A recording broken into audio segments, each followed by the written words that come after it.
बिस्मिल्लाहिर्रहमानिर्रहीम, अस्सलाम वालेकुम। आज की इस वीडियो में हम बनाएंगे जी इमली की चटनी, यानी इमली की सॉस या इमली की केचप भी आप इसको कह सकते हैं। आप बिल्कुल बाजार जैसे ही, बल्कि बाजार से भी बेहतरीन अपने घर में खुद तैयार कर सकते हैं। बहुत जल्दी बन जाती है, इसमें ज़्यादा टाइम भी नहीं लगता और बहुत ज़्यादा मेहनत भी नहीं करनी पड़ती।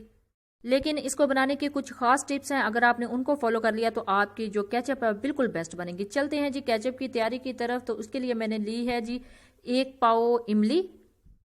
1 पाव इमली को मैंने 2 घंटे के लिए 1 कप पानी में भिगो कर रख दिया था। तो अब इसकी गुठलियां अलग कर लेंगे और गूदे को अलग कर लेंगे। तो उसके लिए मैंने ली है एक बाउल, उसके अंदर स्ट्रेनर रखा है यानी छाननी रखी है। तो उसके अंदर ही इसको अच्छे तरीके से मैश करेंगे तो इसका जो गूदा है वो अलग हो जाएगा।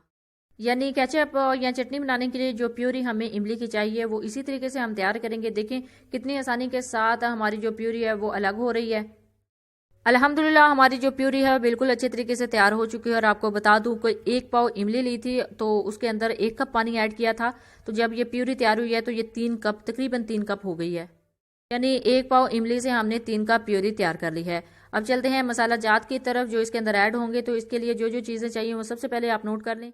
इन मसाला जात के अलावा और कुछ भी ऐड करने की जरूरत नहीं है। इसके लिए मैंने लिया है 1 टीस्पून काला जीरा, 1 teaspoon chaat masala, half tea spoon काला नमक, हाफ टी स्पून व्हाइट नमक और हाफ टी स्पून इसमें रेड चिली यानी सुर्ख मिर्च जाएगी। 3 कप इमली की प्यूरी है तो उसके लिए 1 कप चीनी बेस्ट है, यानी रेगुलर जो कप होता है वो यूज करना है। इसके अलावा डालने की जरूरत नहीं है। इसी से हमारी जो केचप है बहुत ही शानदार, बहुत ही अच्छी तैयार हो जाएगी। चलते हैं जी केचप की तैयारी की तरफ। तो उसके लिए मैंने एक पैन लिया है और इसके अंदर ये सारी प्यूरी डाल देनी है। जितनी प्यूरी तैयारी हुई तकरीबन 3 कप इसी के अंदर जाएगी और इसके अंदर ऐड करने के बाद इसको चूल्हे के ऊपर चढ़ा देंगे। अल्हम्दुलिल्लाह हमने प्यूरी को ऐड कर लिया है एक पैन के अंदर। अब इसको चूल्हे के ऊपर चढ़ाएंगे और 10 मिनट के लिए इसको पकाएंगे ताकि इसके अंदर से जो बॉयल है वो आना स्टार्ट हो जाए। इसको 10 मिनट के लिए दरमियानी फ्लेम पे पकाना है। तो ये ख्याल रखना है कि इसके अंदर जो स्पैचुला है, जो चमचा है, उसको मुसलसल हिलाते रहना है, यानी छोड़ना नहीं है। क्योंकि अगर ये खुदा ना खास्ता थोड़ी सी जल गई तो इसके अंदर अजीब सी खुशबू आ जाएगी। वो अजीब सी खुशबू आपने इसके अंदर नहीं आने देनी, इसमें मुसलसल चमचा हिलाते रहना है। 10 मिनट के बाद ये देखिए अल्हम्दुलिल्लाह हमारी जो सॉस है वो गहरी होना स्टार्ट हो गई है, थिक होना स्टार्ट हो गई है। ऐसी ही शेप चाहिए थी। इसके बाद इसके अंदर जाएगी चीनी। अगर आप पहले चीनी ऐड करेंगे तो उसको जलने का खतरा होता है, इस वजह से मैं अब इस स्टेज पे आके इसमें चीनी ऐड करूंगी।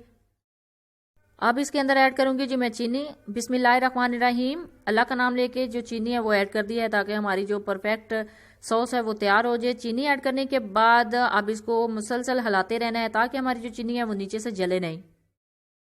और इसको और थिक करना है। 15 मिनट के लिए आपने मुसलसल हिलाते हुए इसको पकाना है। और ये ख्याल रखना है, ये कोशिश करनी है कि साथ से जले नहीं, जो साइडों पे लग जाता है वो जले नहीं। क्योंकि जलने की जो इसकी स्मेल है वो बहुत बुरी हो जाती है। चीनी के जलने की स्मेल बहुत बुरी हो जाती है। आप देखें अल्हम्दुलिल्लाह हमारा जो थिक हो गया है हमारी सॉस। तो आप इसके अंदर दूसरे मसाला जात ऐड करेंगे। तकरीबन जब से मैंने इसको ऊपर चढ़ाया 20 मिनट के बाद दूसरे मसाला जात ऐड किए हैं। दूसरे मसाला जात ऐड करते ही इसको मुसलसल हिलाना है और हिलाने के साथ साथ आप देखेंगे कि ये जल्दी से जल्दी थिक होना स्टार्ट हो गई है। सारी चीजें ऐड करने के बाद तकरीबन 10 से 15 मिनट और पकाना है। 15 से 20 मिनट भी लग सकते हैं, लेकिन इसी अरसे में हमारी जो केचप है बिल्कुल थिक होना स्टार्ट हो जाएगी। अल्हम्दुलिल्लाह ये देखें कितनी अच्छी तरीके से ये थिक होना स्टार्ट हो चुकी है। इसको थिक करने के लिए किसी भी चीज़ को ऐड करने की ज़रूरत नहीं है, यानी इसके अंदर कोई भी चीज़ और ऐड नहीं करनी, ऐसे ही इसको थिक करना है। तकरीबन 15 से 20 मिनट में हमारी थिक हो गई है। देखिए अब हम चेक कर रहे हैं और अल्हम्दुलिल्लाह हमारी जो केचप है बिल्कुल तैयार हो चुकी है। अब इसको डिश आउट करेंगे। डिश आउट करने के लिए मैंने एक बाउल लिया है, उसी के अंदर अब इसको ऐड कर देना है। जैसे ही ये रखेंगे ये ठंडी होना स्टार्ट हो जाएगी। जैसे ही ये ठंडी होगी आप कंटेनर में इसको फिल करके फ्रिज के अंदर 2 से 3 माह के लिए सेव कर सकते हैं।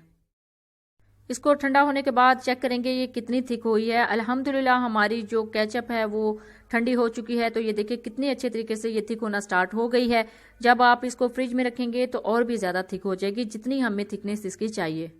समोसों के साथ, दही बड़े के साथ या फ्रेंच फ्राइज के साथ आप इसको सर्व कर सकते हैं। मैंने इनको सर्व किया है फ्रेंच फ्राइज के साथ। Best KFC style French fries की वीडियो आपको हमारे इसी चैनल से मिल जाएगी। जब भी बनाए अपनी दुआ में ज़रूर याद रखिएगा और फीडबैक दीजिएगा। Thanks for watching.